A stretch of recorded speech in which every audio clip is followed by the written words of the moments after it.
No one's gonna say hi back, that's rude. Hello! Oh, thank you so much. Wow, that was so genuine and unprompted.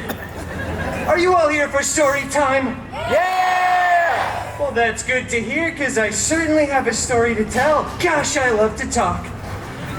Today's story is a beloved bedtime classic, mashed up with a very profitable licensing agreement. You guessed it, it's Cinderpool. Oh, thank you. We got some fans of Cinderpool out there, huh? Put on my little reading glasses so I can see all of your beautiful, shining faces. All right. That doesn't work. No matter. See if I can find the opening words here. Oh, look how adorable these pictures are, by the way. Look how cute Dogpool is. Thank you. Thank you for clapping. I scribbled these myself. Once upon a time. You know what? It just feels wrong when I'm doing it with myself. Why don't we all say it together, shall we? 1, 2, 3. Once upon a time. See, wasn't that so much more fun and interactive when we're all in this together? For those of you that didn't participate, get your head in the game. Yeah, that's right. Well, anyway, upon that time, once, Cinderpool lived in a big mansion with his shiny-headed step-professor and a bunch of hideous step-mutants. The biggest one, Colossus, was always making up stupid rules that no one cared about. Like, please stop labeling other people's food in the fridge with your own initials, and for the love of Feige, stop hanging your underwear from the ceiling fan. I never understood that rule either. The other main step mutant, Negasonic Teenage Warhead, such a cool name, was always just texting and rolling her eyes. They were both super jealous because Cinderpool had a much, and I mean much, larger fan base. I mean, they don't call it story time with Colossus now, do they? One day, an expendable non-union extra came running across the mansion grounds, screaming, King Thanos was planning the biggest battle of Phase 3. The last truly relevant phase. Cinderpool desperately wanted to go to the big battle, but Colossus said, no, too dangerous. Cinderpool don't know how to be part of team. And then Colossus ripped up Cinderpool's nicest costume before Negasonic Teenage Warhead, again, such a cool name, made it explode into a million pieces with her mind powers. And then popped her gum. Oh, so Gen Z. On fleek, Sigma, no cap. Cinderpool was very bummed and felt very vulnerable and exposed. Minus 100,000 aura, as Negasonic would say. He ran out onto the mansion grounds, stumbling for dramatic effect. Oh, hello there, camera. When suddenly, a big, strange, sparkly circle appeared. And from out of that big, strange, sparkly circle walked out Cinderpool's very hairy god mutant, Wolverine! I said, he's definitely here, guys, I promise. Cinderpool's very hairy god mutant, Wolverine! Okay. Alright, well, I guess Loki Bear could make it in today. That's alright, it's not very demure of him, but that's fine. I'm honestly used to doing it with myself anyway. I'll just play both characters.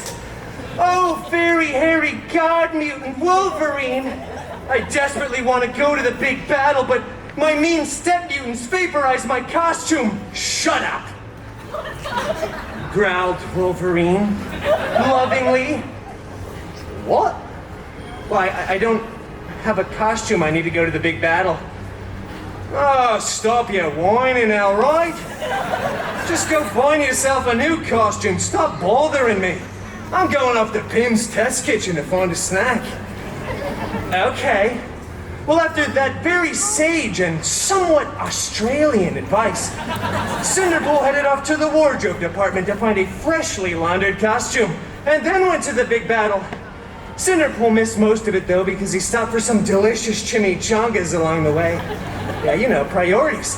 But rest assured, when Cinderpool got there, the Avengers were still winning.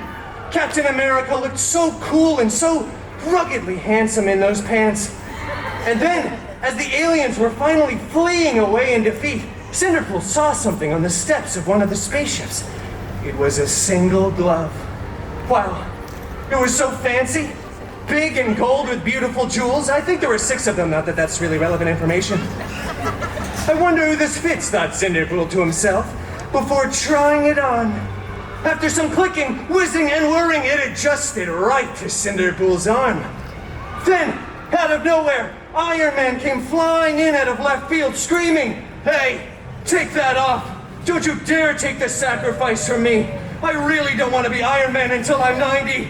In fact, I would rather be doomed than be Iron Man again. Doomed, I tell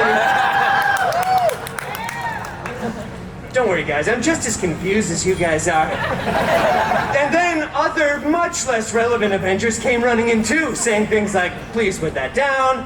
That's not a toy. Whatever you do, do not snap." So obviously Cinderpool snapped. Oh, Cinderpool snapped a punch, both physically and mentally. Then the weirdest thing happened. It was probably unrelated to Cinderpool's actions, but half of everyone kept disappearing, and then reappearing, and then disappearing again. So many people were crying. Tony said "I love you" like 3,000 times. It was kind of a mush fest, honestly. But eventually, everyone did come back.